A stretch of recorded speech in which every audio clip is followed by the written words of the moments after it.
Bismillahirrahmanirrahim. Assalamualaikum warahmatullahi wabarakatuh.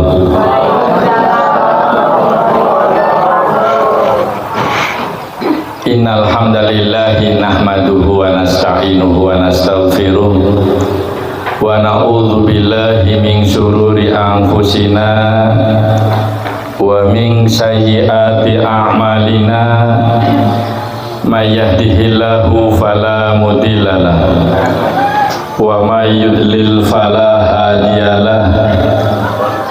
Asyhadu an la ilaha illallah wa asyhadu anna Muhammadan abduhu wa rasuluh.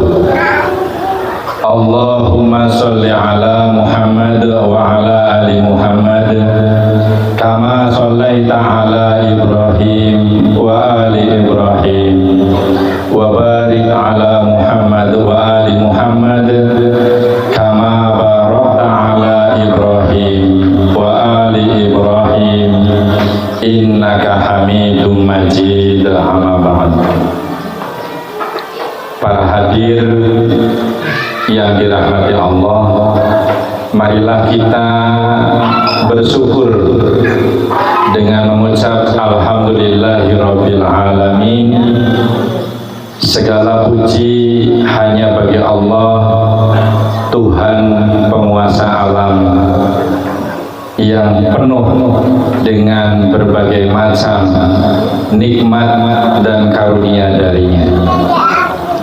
Salawat dan salam semoga Allah limpahkan kepada junjungan kita Nabiullah Muhammad sallallahu alaihi wasallam, kepada para keluarga, sahabat, dan insya Allah kepada kita selaku umat yang setia menjalankan syariat atau ajarannya ila yaumil qiyamah. Amin ya robbal alamin. Sebelum kita masuk ke materi yang insya Allah pada siang hari ini kita bahasanya supaya lebih pas dengan situasi dan kondisi kekinian, sengaja siang ini akan dibawakan sebuah tema mudik dan halal bihalal syar'i. Ya, apa memang ada yang tidak syar'i? Wah, tentu ibu dan bapak yang hadir bisa melihat fenomena mudik. Ada yang betul-betul zalim, ada yang betul-betul merugikan, dan bahkan ada yang mencelakakan. Maka kita selaku umat Islam yang tadi diawali dengan ayat ya oleh saudari kita ya, ibu guru, wal takum minkum ummatun yad'una ilal khair wa ya'muruna bil ma'ruf wa yanhauna 'anil munkar. Kata Allah di sana menjadi wa ulaika humul muflihun ya. Artinya, dan hendaklah ada di antara kita yang menyeru, mengajak kepada kebajikan dan mencegah kepada yang mungkar. Dan kata Allah, orang-orang yang demikian itu adalah kaum yang beruntung. Tapi sebaliknya, kalau kita orang yang sudah masa bodoh, tidak pernah mengajak kebaikan, tidak pernah ngajak-ngajak kanu kasayan sarangkan amal soleh, serta masa bodoh dan madiating saur orang Sunda mah ya, terhadap kemungkaran yang merajalela di kalangan kita, berarti kita termasuk orang yang berlawanan dengan humul muflihun, berarti orang-orang yang merugi. Persis seperti pernyataan Allah dalam surat Al-Asr ya.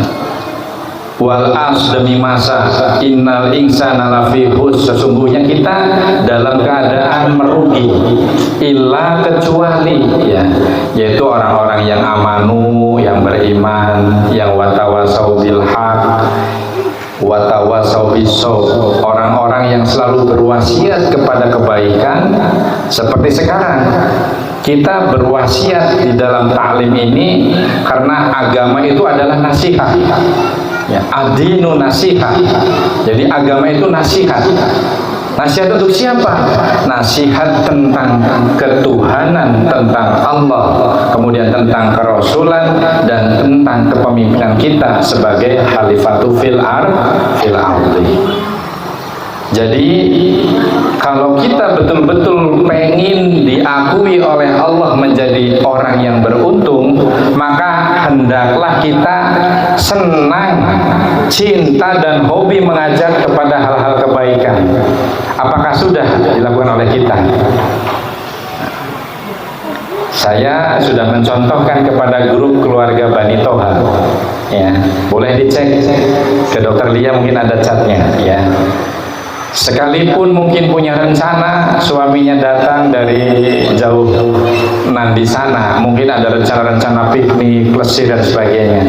Tapi saya ngecat dalam grup gitu ya, kegiatan hari ini ada ta'lim, maka berilah contoh terbaik dan ajaklah kepada kebaikan. Minimal anak-anak kecil yang belum paham dengan pengajian dibiasakan datang dan hadir pada forum-forum seperti ini. Ini contoh mengajak kebaikan. Kemudian bagaimana kita belajar mencegah kemungkaran dari hal-hal yang kecil dulu di dalam keluarga. Ya, misalnya satu contoh ini, kenapa kita membahas tentang, supaya masuk langsung kepada materi ya, supaya cukup waktunya. Ini ada yang namanya mudik dan halal bihalal syar'i. Karena di sebelah sana persis seperti tajamnya pisau, tergantung siapa yang pegang dan yang memanfaatkannya. Sama yang namanya mudik dan halal bihalal, tergantung panitia pelaksanaan dan sekaligus para penikmat acara tersebut menjadi syar'i atau menjadi terlarang atau haram. Nah, baik, pada siang hari ini mungkin kita perlu memaknai ya, yang namanya mudik itu apa sebenarnya. Ada yang hafal mudik? Ya. Mudik teh berarti kita rindu, kita pengen ketemu, kita pengen datang ke tempat kelahiran, ketemu dengan orang-orang yang tercinta, ibu, bapak, mbah, tante, ya, ada onti, ada om, ada uwa. Yang penting jangan ketemu dengan uwa-uwa ya.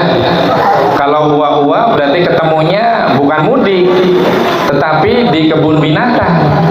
Ya, di sana ada uwa, ada bibi, ya, ada nenek. Apakah yang namanya mudik itu disyariatkan di dalam agama? Nah, begitupun acara-acara yang melekat, ya, yang melekat pada acara mudik, yaitu halal bihalal. Halal bihalal kemasannya biasanya bisa saja dengan acara apa namanya, kalau yang sering terjadi di masyarakat kita,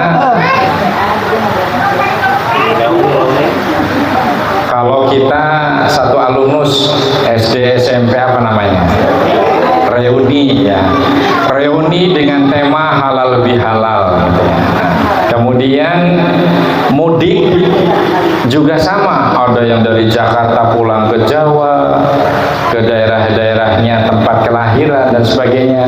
Meskipun dengan berbagai macam tingkat kesulitan dan butuh modal yang besar, tetapi seakan-akan kita memaksakan diri tanpa mengabaikan keamanan, keselamatan, kesehatan, dan nilai manfaat mudik itu sendiri.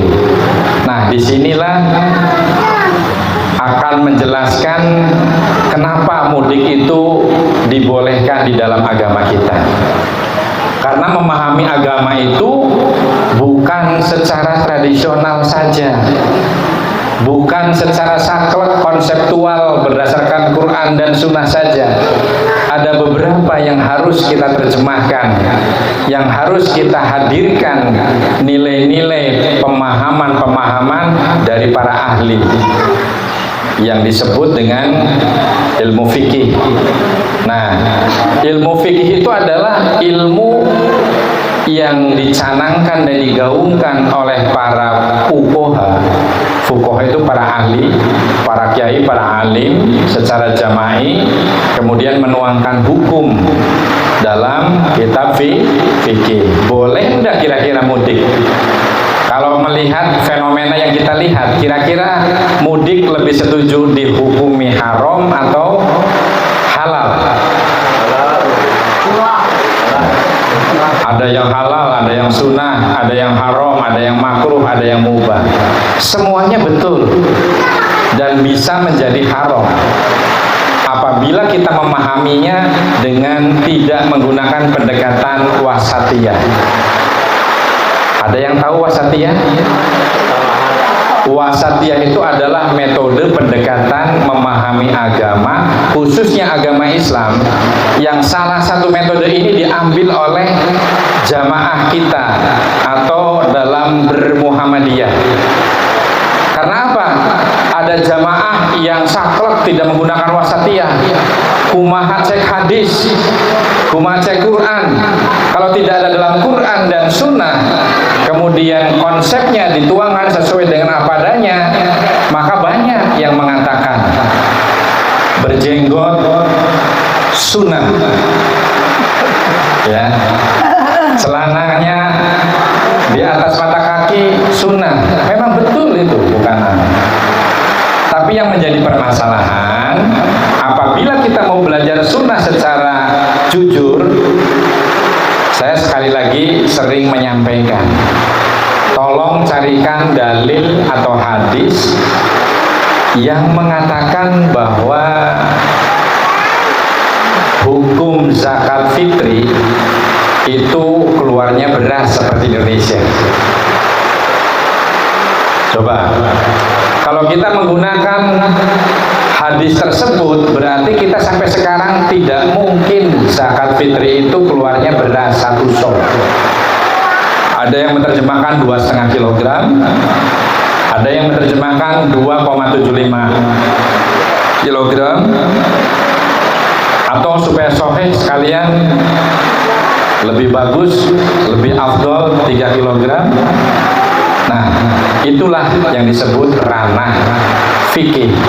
Nah, pemikiran para ahli yang ada di bidangnya Muhammadiyah sudah tidak diragukan lagi. Setiap muktamar, ya, silakan, selamat datang Ibu Koseh, ya, ini kalau nggak salah, ya. Alhamdulillah ini ada yang hadir, ya, jemaah. Mudah-mudahan manfaat. Monggo.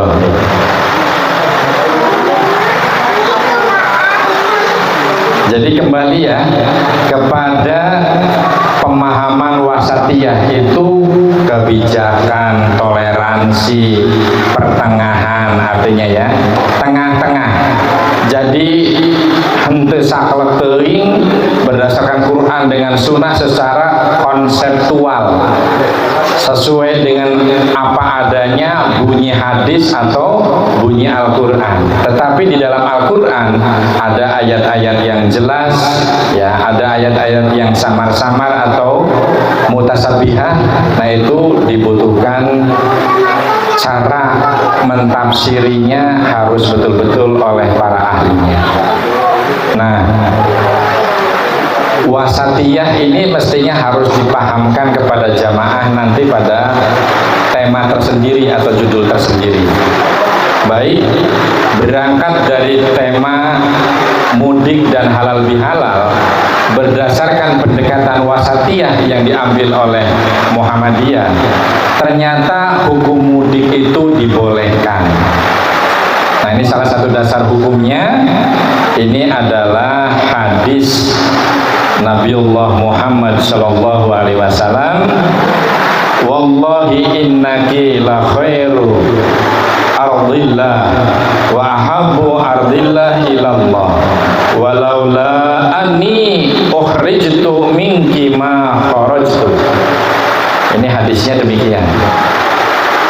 Jadi saking kangennya Nabiullah Muhammad SAW kepada salah satu kota, yaitu kota kelahirannya, beliau memberikan ungkapan dalam salah satu hadisnya, alangkah indahnya dirimu wahai kota Mekah, engkaulah yang paling kucintai wahai kota Mekah, kata Nabi.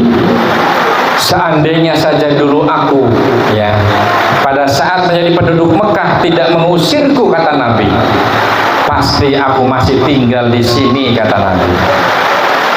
Tapi karena Nabi pada saat mensiarkan agama Islam, Islam itu pada saat awal datang, Bu, itu dianggap sesuatu yang aneh, yang nyeleneh. Bahkan tidak sedikit Nabi dianggap orang gila. Bahkan tidak sedikit pada saat Nabi berdakwah dilempari, dimusuhi, bahkan sampai mau dibunuh. Sehingga perintah untuk berhijrah ke kota mana? Dari Mekah ke Madinah, dengan berbagai macam cerita perjalanan. Dari Mekah ke Madinah itu sungguh dengan perjalanan yang berdarah-darah dan penuh rintangan serta penuh dengan pengorbanan. Nah, kebolehan mudik ini kita kembali, ini kata Mas Irwan, kembali kepada laptop, ya. Jadi hukum mudik itu salah satunya tadi, alangkah indahnya dirimu wahai kota Mekah, engkaulah yang paling kucintai. Seandainya saja dulu penduduk Mekah tidak mengusirku, kata Nabi, pasti aku masih tinggal di sini. Nah, itu berarti sekarang kita rasakan. Maka ada ungkapan, setinggi-tinggi terbangnya bangau, maka akan hinggaplah kekubangan juga. Jadi sejauh-jauh kita pergi nun jauh di sana, ya, ke Jakarta, ada yang ke Aceh, ada yang ke Ambon, ada yang sampai ke Irian Jaya, hanya sekedar dagang putu. Ada orang Baros di sini. Nah, saya ada pasien dari Baros, Bu. Begitu didaftar ternyata KTP-nya dari Irian Jaya, dari Jayapura. Saya kaget, kok Irian Jaya tidak keriting, ya, tidak hitam gitu ya. Ternyata aslinya dari Baros, sudah mukim di Irian Jaya, dapat keluarga persilangan orang Irian Jaya. Saking cintanya ke desa Baros, maka mudik. Nah, berarti orang yang mudik itu tidak salah, tidak menyalahi fitrah. Bahkan Islam ini membolehkan dengan hadis tadi, ya. Jadi kangennya kepada kota kelahiran kita itu diperbolehkan. Itu tadi dasar hukum yang pertama. Kemudian yang menjadikan dasar hukum bolehnya kita mudik, bepergian dengan jarak yang sangat jauh dan susah untuk ditempuh. Susahnya kenapa? Ada yang harus naik bus, kereta, kapal terbang, kemudian kapal laut. Mohon diperhatikan, ya. Eman-eman ini, ya. Yang namanya ngaji itu thalabul ilmi, mengejar mempahamkan ilmu untuk diri kita, keluarga, dan masyarakat kita. Jadi sayang kalau ini dilewatkan hanya untuk bersendagurau, sayang, ya. Niat yang baik dari rumah mau taklim, prosesnya diperbaiki di sini. Makan boleh, tapi jangan sambil ngomong, ya. Dengarkan, ya. Karena apa? Yang disampaikan di sini adalah Al-Quran dan Sunnah. Maka sebaik-baik amalan adalah orang yang mengamalkan, belajar Al-Quran dan mengajarkannya. Mudah-mudahan bukan hanya yang bicara, tetapi yang mendengarkan pun insya Allah menjadi pelaku, menjadi hamba Allah yang sedang mengamalkan belajar Al-Quran, dan insya Allah akan ditularkan kepada pihak-pihak lain, minimal kepada keluarga kita ya. Jadi kebolehan mudik, dasar hukum yang kedua itu, mudik itu kan biasanya bukan mudik misalnya dari Banjarharjo ke Malahayu, itu kan lain, iyalah lain mudik ya. Nah, itu bisa dikatakan nyimpang ya, apa bu istilahnya pantas lah, singgah ya, mampir, singgah. Tapi yang namanya mudik itu biasanya dengan tenaga dan pikiran serta biaya dan tingkat kerumitan yang sungguh sangat membutuhkan keikhlasan kita di dalam mudik. Nah, dasar hukum yang kedua apa? Ternyata dalam perjalanan yang jauh, agama kita itu membolehkan ya sholat safar. Jadi malah bukan membolehkan, disunahkan membaca doa shofar dan sholat shofar. Ini selalu dicontohkan oleh Nabi kita Muhammad SAW. Setelah kita sholat safar, ketika kita berniat bepergian, kemudian di dalam doanya, ini ada yang pembimbing haji nih, Bu Saifah, ingat nggak doanya orang yang safar? Masih ingat nggak Bu? Kalau ingat maju, nanti dapat bonus di sini. Bisa nggak Bu? Lupa. Nah, kalau lupa kita saling mengingatkan ya. Kalau kita habis sholat shofar, maka kita baca doa yang selalu dibaca oleh Kanjeng Nabi. Allahumma anta sahibu fi safari wal khalifatu fil ahli. Allahumma inni a'udzubika min wa'sa'is safari wa kabatil maudhari. Ingat Bu? Kemudian wasu'il munqalabi fil mali wal ahli. Nah, itu biasanya pada saat manasik haji kita diajari doa shofar, karena kalau mau berangkat bepergian itu ada sholat shofar dan doa shofar. Yang artinya begini Bu, tolong difahami ya. Ya Allah, Engkau adalah teman dalam perjalanan dan pengganti dalam keluarga. Ya Allah, aku berlindung kepadamu dari kesulitan perjalanan, kesedihan tempat kembali, doa orang yang teraniaya, dan dari pandangan yang menyedihkan dalam keluarga dan harta. Nah, ini doa ini ternyata diriwayatkan di dalam hadis riwayat Tirmizi dan Ibnu Majah.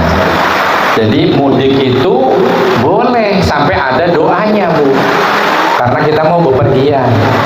Jadi kalau kita ada yang mengatakan jamaah Islam di mana gitu ya, mudik itu haram, berarti bertentangan dengan apa yang dibolehkan di dalam agama. Nah, kemudian dasar hukum yang berikutnya apa?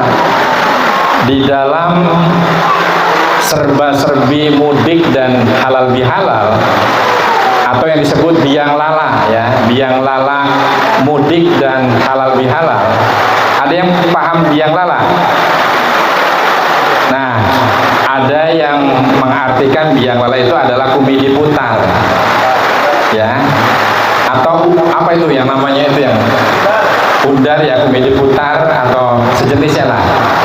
Biasanya kalau kumidi putar itu catnya warna-warni, lampunya pun warna-warni. Namun secara bahasa yang namanya biang lala berarti atau diterjemahkan seperti serba-serbi atau warna-warninya tentang seputar mudik dan halal bihalal.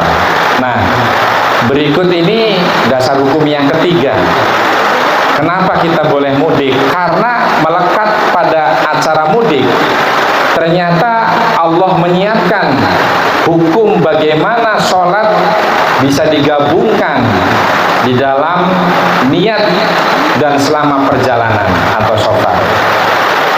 Misalnya sholat zuhur dikosor dengan sholat asar, maghrib dengan isya. Ada juga yang berpendapat boleh dijamak takdim atau takhir, artinya menggabungkan dua waktu sholat pada satu saat sholat. Misalnya maghrib 3 rakaat, kemudian isya 4 rakaat, itu dijamak ya. Tapi kalau dikosor berarti sholat maghribnya 3 rakaat, nanti dilanjutkan dengan kosor isya 2 rakaat. Kalau duhur bagaimana? Duhur dikerjakan kalau secara kosor 2 rakaat untuk duhur, kemudian asar 2 rakaat secara kosor. Tentang pelaksanaannya bisa saja asar ditarik dikerjakan di duhur atau sebaliknya ya. Begitupun yang menjamak, asar 4 rakaat kemudian duhur 4 rakaat dikerjakan dalam satu waktu. Ini boleh ya. Nah, ini tertuang di dalam Quran surat An-Nisa ayat 101. Wa idza darabtum fil ardi falaisa 'alaikum junahun an taksuru minas shalah. Kata Allah begitu. Kalian ketika bepergian di bumi, maka bagi kalian tidak ada dosa untuk meringkas sholat. Ini Qur'annya begitu, Bu. Tapi menjadi kosor 2 rakaat untuk duhur dan asar, kemudian maghrib 3 rakaat dan isya 2 rakaat untuk kosor, itulah yang dipakai dalam metode pemahaman fikih.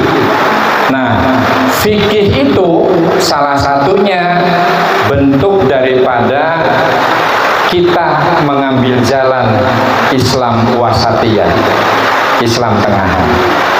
Maka ada beberapa paham di dalam Islam yang mengatakan sholat itu yang penting sholat, tidak ada rokaatnya. Ada ini, Bu.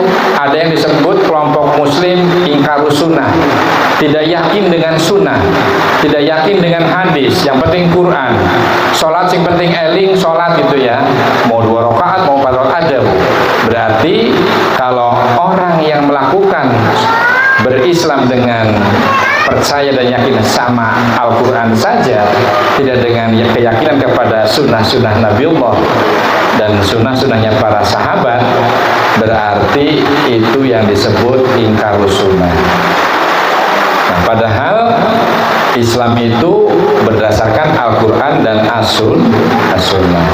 Maka kita tidak mungkin bisa memahami Al-Quran saja atau Sunnah saja. Dua-duanya harus menjadi satu kesatuan yang menjadi saling pelengkap dan pengikat melaksanakan hukum-hukum Allah. Nah, itu yang disebut tadi dasar hukum wasatiyah, itu berdasarkan Quran dan Sunnah dulu, kemudian belajar fikih, kemudian metodologi pendekatan seperti burhani, bayani, dan irfani. Dulu sudah pernah dijelaskan belum ya di pengajian ini? Belum ya? Nah, nanti salah satu metode untuk memahami Islam wasatiyah atau Islam tengahan, pertengahan, itu kita harus paham apa yang namanya burhani, apa yang namanya bayani, apa yang namanya irfani. Jadi Islam itu secara garis besar begini, Bu. Islam itu harus mengedepankan dalil nakli, dalil hukum dari Al-Quran dan Sunnah, kemudian dalil akal. Tadi yang saya sampaikan, dasar hukum keluarnya zakat fitri di Indonesia itu menjadi beras. Yang awal konsepnya dalam hadis itu 1 sok kurma. Bayangkan, Bu, kalau ibu bapak zakat fitri, zakat fitrah di Indonesia keluarnya 1 sok kurma. Nanti panitia disangkanya buat jaburan, buat nyamikan, buat takjil dan sebagainya. Itulah yang namanya pendekatan wasatiyah. Paham ya?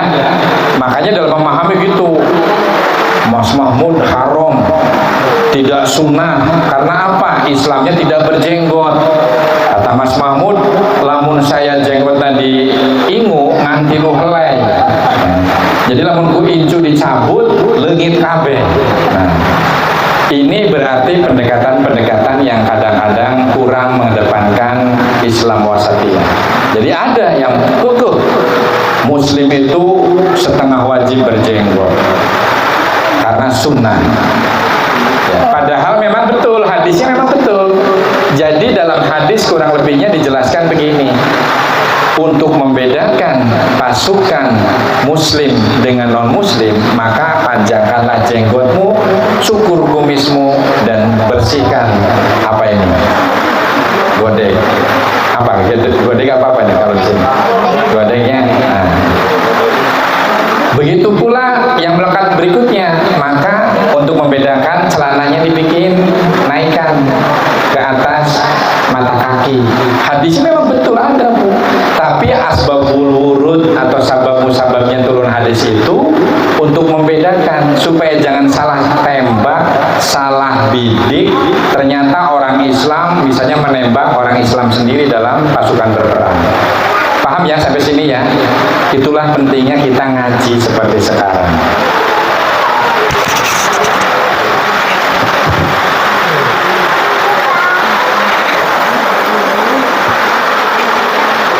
Lanjutkan ya Bu, ada gangguan sedikit, mohon maaf.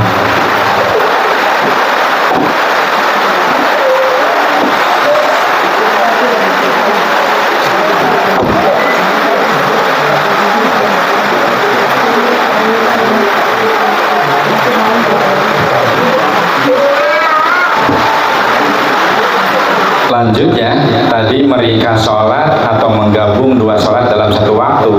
Ini merupakan salah satu yang memberikan pendekatan bahwa mudik itu boleh. Karena mudik yang begitu rumit, mungkin pernah enggak punya saudara atau kita mudik dari Jakarta ke Malahayu, bisa lihat Bu ya. Yang namanya mudik, saya dengan istri tuh padahal kalau tidak salah bukan mudik ya, arus balik. Hanya pengen ke Cirebon, ada satu kepentingan, itu betul-betul tingkat kesulitannya luar biasa. Hanya cuma pengen belok dari lampu merah, macetnya luar biasa. Belum lagi karakter-karakter mobil yang besar, mentang-mentang gede, tidak mau ngalah. Yang kecil karena kecilnya terlalu centil, ciat sehingga jalannya mesti dikosongkan untuk jalannya mobil dihadang oleh motor-motor sehingga macet total, tidak bisa bergerak. Nah, itu yang dimaksud tadi, mudik kita syar'i atau tidak, nanti akan kita jawab ya. Tadi dasar hukum yang ketiga, adanya kebolehan meringkas sholat atau menggabung dua sholat dalam satu waktu. Nah, kemudian yang penting lagi Bu, pada saat mudik dan perjalanan jauh, ternyata kita yang sedang saum di bulan suci Ramadan ini boleh tidak berpuasa dulu atau ditinggalkan dulu, karena kepentingan untuk bepergian dalam hal ini misalnya mudik. Namun ini wajib diganti setelah bulan Ramadan. Nah, ini tentang Ramadan, perintahnya puasa, tentang siapa saja yang tidak boleh, bukan tidak boleh, yang boleh tidak berpuasa, kemudian harus mengganti, dan ada yang tidak berpuasa tapi tidak harus mengganti puasa tapi bayarnya fidyah. Itu dijelaskan dalam Quran surat Al-Baqarah dari mulai 183, 184 dan 185. Ini penggalan puasa yang boleh ditinggalkan pada saat kita mudik atau bepergian ya. Faman kana minkum maridun aw ala safarin fa iddatum min ayamin ukhra. Itu ayatnya potongan dari Quran surat Al-Baqarah ayat 185 ya. Dan barang siapa sakit atau dalam perjalanan dia tidak berpuasa, maka wajib menggantinya sebanyak hari yang ditinggalkannya itu. Di mana? Pada hari-hari yang lain. Tapi biasanya ini ibu-ibu suka nyicil utangnya, kadang-kadang pelit sama Allah. Hutang saminggu bulan suci Ramadan, tidak segera, begitu selesai ya, kemudian di luar Ramadan langsung membayar 1 minggu, diincrit gitu Bu, 1 perak heula, 5 perak heula gitu, diincrit. Ini hutang sama Allah. Katanya kita pengen surga. Untungnya ada pemahaman boleh. Yang penting menjelang Ramadan harus sudah lunas. Tapi lamun kita berpikir secara pemahaman wasatiyah misalnya gitu. Saya punya hutang kepada Bu Alfi 100.000 misalnya. Bu, saya punya hutang ke Bu Alfi 100.000. Penting banget. Untuk apa? Anak saya mau piknik. Uangnya kurang 100.000. Begitu bayar diincrit gitu ya. 2.000 irahan saya itu. Kan kayak Bu Alfi mungkin astagfirullah nyebut gitu ya. Nah ini saking apanya? Heneg ku kaliwat heneg. Jadi nyebutnya teh lain astagfirullah, nyebut gitu ya. Ini sih bahasa guyon. Saking emaknya gitu ya. Kita hutang sama Allah mestinya harus punya perasaan yang seperti itu. Jangan sering menunda-nunda. Begitu selesai, segera tunaikan hutang kita kepada Allah. Puasa di luar bulan Ramadan, setelah sunnah Syawalan misalnya, segera. Itu tadi dasar hukum yang ketiga. Nah, sebenarnya masih banyak dasar hukum yang lain. Dasar hukum yang lainnya yang paling penting sebuah hadis, innamal a'malu binniyat. Segala sesuatu itu tergantung dari patokan niat kita. Mudik menjadi haram, menjadi halal, ini bisa dari niatnya. Nah ini sekarang mulai mudik dan halal bihalal yang tidak diperbolehkan atau tidak syar'i. Yang pertama, niatnya karena untuk riya. Habis beli mobil anyar gitu tanya, dekatang mobilna nyadana teh dit ladang kredit gitu nya. Saya pengen pamer pulang. Padahal kondisinya itu dia sedang nyeri encok, nyeri cangkeng. Maksakeun maneh, Bu. Akhirnya di tengah perjalanan cangkeng nakumat kena kolik ginjal, boro-boro nyupir, mogok mobilnya, artinya bukan mobilnya yang mogok, supirnya tidak bisa melanjutkan perjalanan, menghalangi lalu lintas sehingga timbul macet. Nah ini yang tidak syar'i yang seperti itu. Sudah niatnya riya, kemudian melawan kudrat kita sedang sakit ya. Apalagi misalnya membawa sanak saudara gitu ya, niatnya apa? Mau pesta kembang api dan mercon. Beneran barang pas mobilnya sudah bisa disupiri sampai pulang, mudiknya di sana ada orang sakit jantung, nabuh mercon harus gede drum ya. jelegur gitu ya. Akhirnya orang yang sakit jantungnya meninggal dunia. Nah ini mudik yang tidak syar'i. Jadi niatnya, prosesnya itu harus baik. Mudik boleh, tetapi ada juga mudik yang niatnya begini lah, setahun sekali iya hutang kesana kemari. Kita misalnya punya warung di Jakarta, orang yang biasa makan di tempat warungnya dihutangan KB, dia hitung-hitung deposit ya, sukan supaya tinggal dahar unggul. Semua orang suruh pada menghutangi. Setelah banyak uang dari hasil hutang ya, niatnya apa? Hajatan di keluarganya di sana nanggap jaipong, rek sawer supaya disebut bos anyaran. Nah, niatnya sudah busuk, sudah mau riya. Padahal ara'aital ladzi yukadzibu biddin fadzalika ladzi yad'ul yatim ya, ala ta'amil miskin fawailul lil musallin alladzina hum an sholatihim sahun alladzina hum yuraun. Yang riya ini salah satunya riya, pamer rek sawer supaya disebut bos anyaran. Padahal cek paripawa Sunda mah cenah hadean kukuda berem. Ada yang paham nggak di sini? Kang Dono paham hadean kukuda berem? Nah cantik, gagah, ginding, ladang, injem.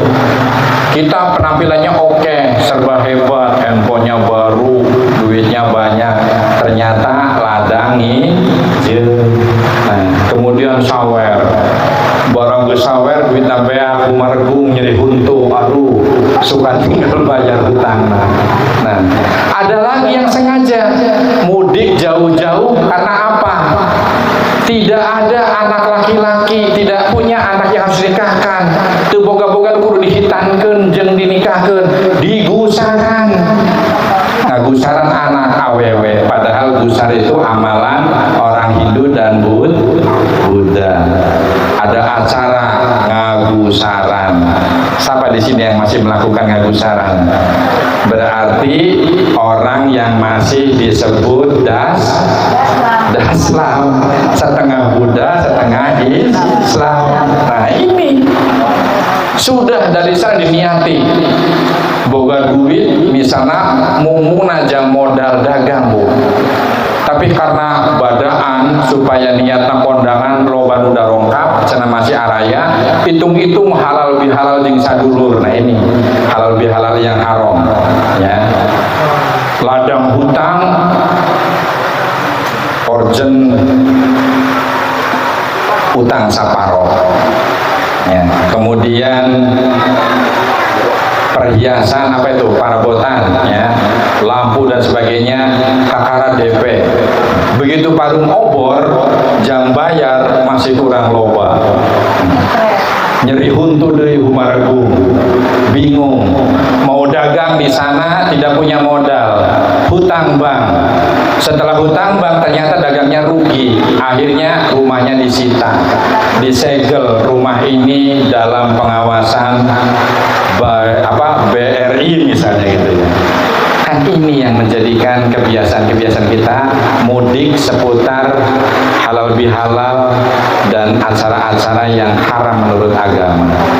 Nah, yang dimaksud oleh Nabi mudik yang baik itu adalah niatnya yang lurus, ketemu sama ibunda, ketemu sama bapak yang pernah membesarkan kita, bernostalgia dengan sanak saudara. Saya dulu pernah angon kambing, saya dulu pernah angon sapi, ternyata sekarang saya alhamdulillah diberi rezeki yang melimpah. Maka pulangnya mudik itu ketemu dengan sanak saudara, kemudian kan tunaikan zakat, keluarkan sedekah, berikan hadiah-hadiah kepada tetangga, kepada teman, sanak famili. Itu yang jempol. Itu yang dianjurkan oleh agama. Nah, bagaimana kalau tentang halal bihalal? Sama. Setelah mudik yang hiruk pikuk dengan berbagai macam tingkat kerumitan, ternyata halal bihalal pun sering diselenggarakan. Saya aja beberapa kali diundang halal bihalal untuk ngisi Bu ceramah gitu. Nah, kemudian halal bihalal yang seperti apa yang diperbolehkan? Halal bihalal yang diperbolehkan tentunya tadi niatnya pun baik, prosesnya baik. Misalnya halal bihalal kita alumnus SD SMP, jangan sampai terjadi di dalam forum halal bihalal ada CLBK. Nah ini ada yang ketawa nih, bundang CLBK seri nih. Nah ini CLBK itu ada yang mengartikan cinta lama, apa ya, CL, cinta lama belum kelar ya. Kemudian cinta lama bersemi kembali. Terus apa lagi? Pokoknya sejenis itulah. Nah, hal yang seperti ini jangan sampai terjadi. Sudah dulu pernah merajut cinta misalnya, kita dipertemukan dalam salah satu acara halal bihalal atau apa tadi, reuni ya, yaitu adalah sebuah wasilah untuk silaturahim. Berarti kita saling bertemu, bertatap muka, saling mendoakan dan saling memaafkan. Karena apa? Pentingnya halal bihalal itu adalah saling mengikhlaskan. Ketika kita pernah menyakiti, ketika kita pernah berbuat salah, ketika pernah kita menyelisihi dari janji, kemudian ketemu dengan orangnya, mohon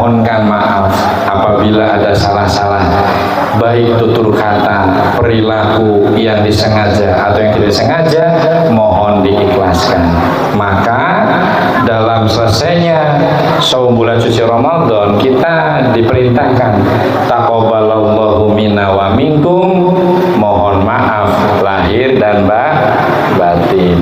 Jangan sampai keliru, minal aidina wal faizin, seakan-akan artinya mohon maaf lahir dan batin. Padahal kita selamat atas kemenangan. Kemenangan apa? Kemenangan melawan hawa nafsu selama bulan suci Ramadan. Kita beribadah saum bulan suci Ramadan, maka kita dijadikan dan dinyatakan oleh Allah menjadi sosok manusia yang menjadi pemenang. Tapi ulah pemenang yang berikutnya nanti keok kembali setelah 1 Syawal, kemudian mardud deui, zalim lagi. Yang sholatnya rajin jadi bolong-bolong, yang biasanya qiraatul Qur'annya rajin jadi malas-malasan kembali.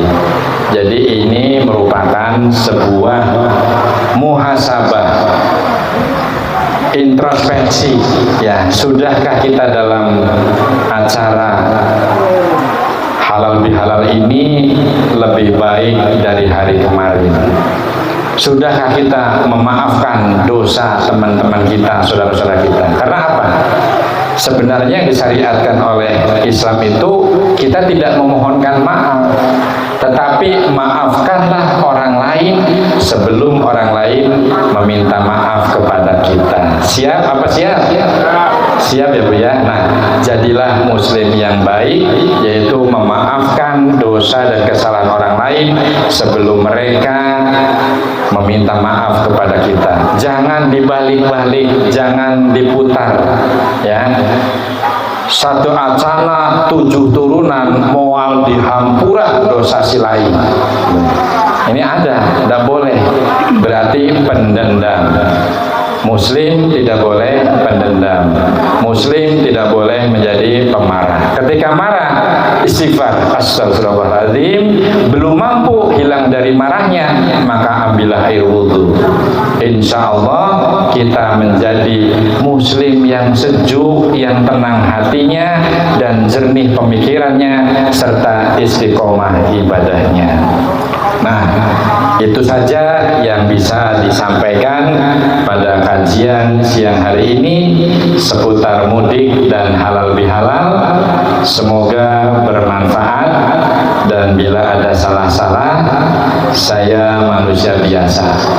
Nuhunkeun agunging pangapunten, jembar pangampura, taqabbalallahu minna wa minkum, mohon maaf lahir dan batin. Nasrun minallah wa fathun qarib. Assalamualaikum warahmatullahi